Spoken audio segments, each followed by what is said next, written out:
Good morning, world. Welcome to another episode of Xendependently Minded.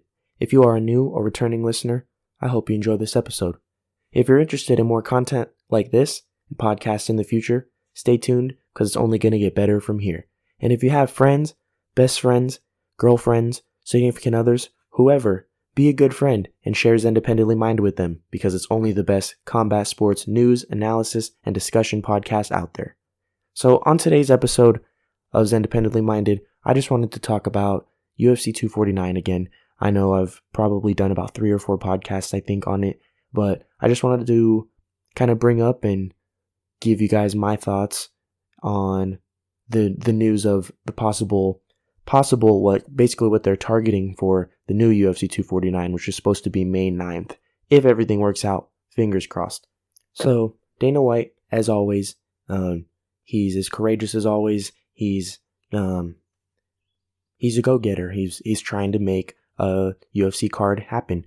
He's been saying the United States needs sports, they need entertainment, and he's completely right. So he's come out and basically announced or kind of talked to some MMA reporters. I think Brett Okamoto was the first person to report on this, but I'm just going to talk about basically a few of the fights and that they're targeting. Obviously, the number one that they're still trying to go forward with is Tony Ferguson and Justin Gaethje for the interim lightweight belt.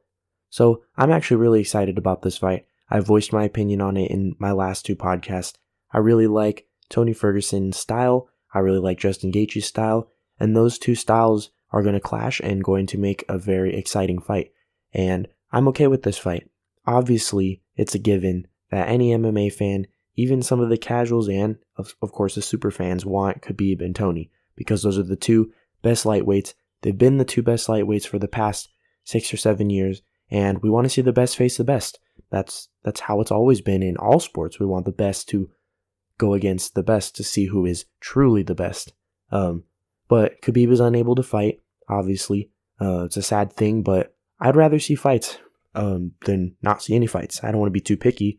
I know a lot of MMA fans, including myself, have gotten very spoiled because there have been some fight of the nights, fight of the year contenders almost every week or every other week in the UFC for the past 5 years. They've had a lot of firework events, a lot of really exciting events.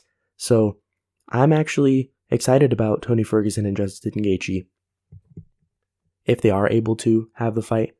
Like I said, fingers crossed. I'm not going to get my hopes up because I don't want to get disappointed.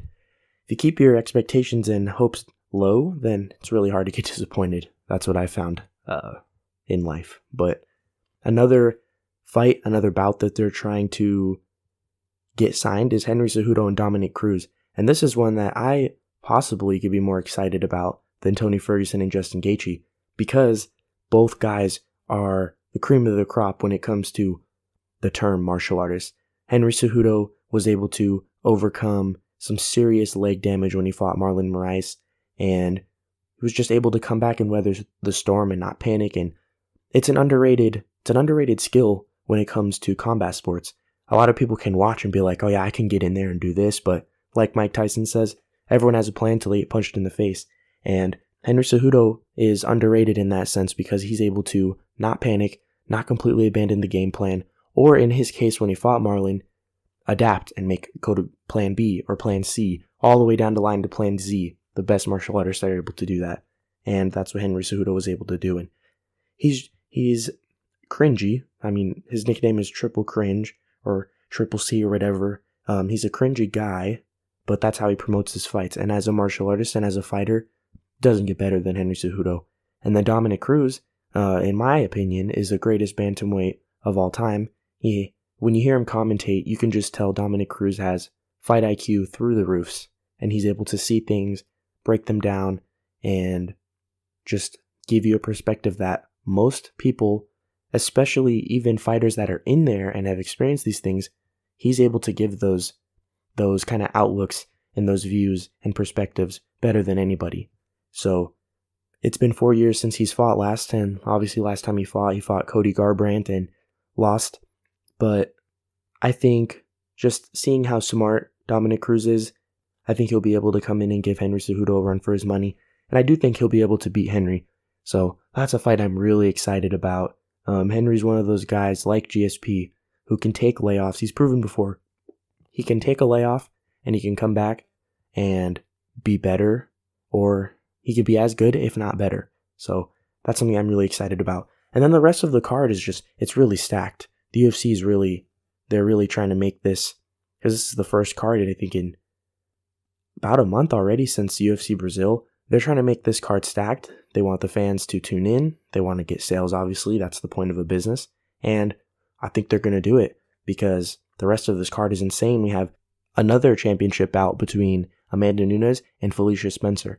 That's another fireworks, potential fight of the night, fight of the year fight right there. Because, I mean, what else is there for me to say or for anybody to say about Amanda Nunes? She's the GOAT when it comes to female martial artists. And Felicia Spencer is a good contender, and I think that's going to be possibly the best fight on this card. Those are just the main events. Those are the 3 title fights that they feature. The rest of the fight card is insane. We have Francis Ngannou and Jairzinho Rozenstruik.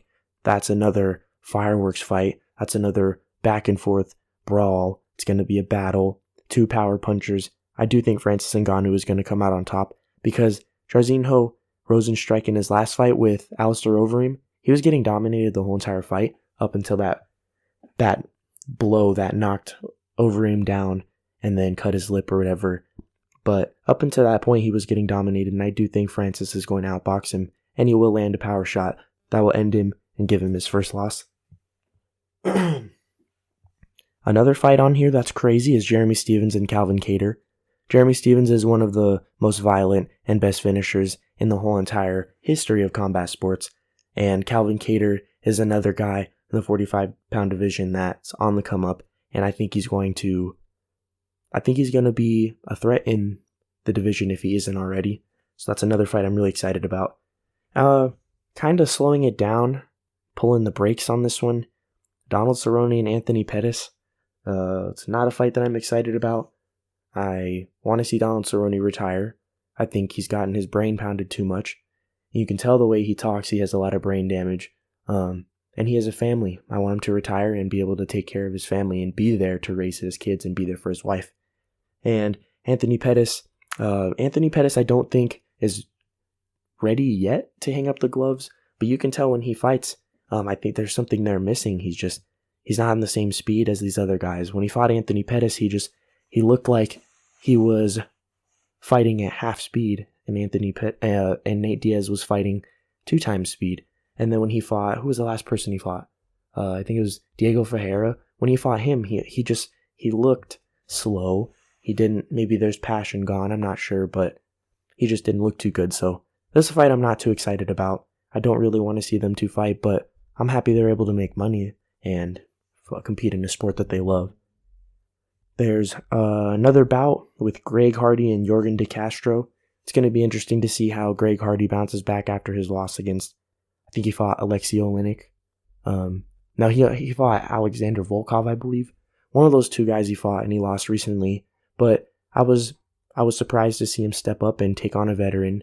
It was his toughest challenge, and he came up short. But it'll be interesting to see what he's able to do against Jurgen de Castro. And then coming down the line, the last few fights that are being targeted, they're not confirmed. There's Alexei Oleinik, Fabricio Verdum. That's a really good fight. Carla Esparza, Michelle Watterson. 2 cream of the crop female martial artists. It's going to be a great fight. Jacare Souza, Uriah Hall. These are all guys that could. All these fights, with the exception of the 3 main events, obviously, or the 3 title fights, every single fight on this card could be a main event on a fight night.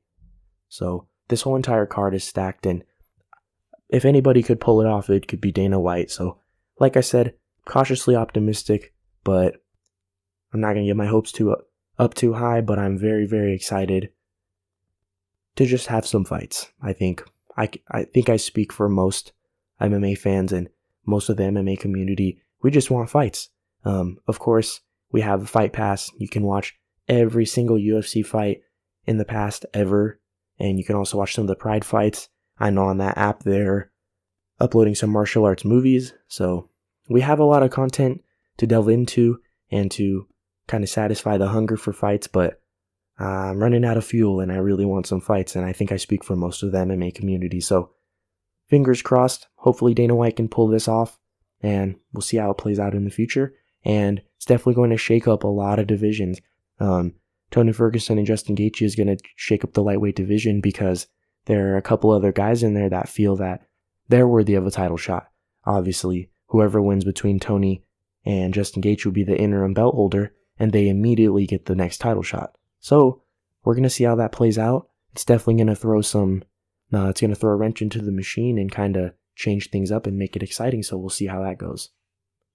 Thank you for tuning in on this episode of Xendependently Minded. Make sure you share with your friends and stay tuned, because it's only going to get better from here. Thank you.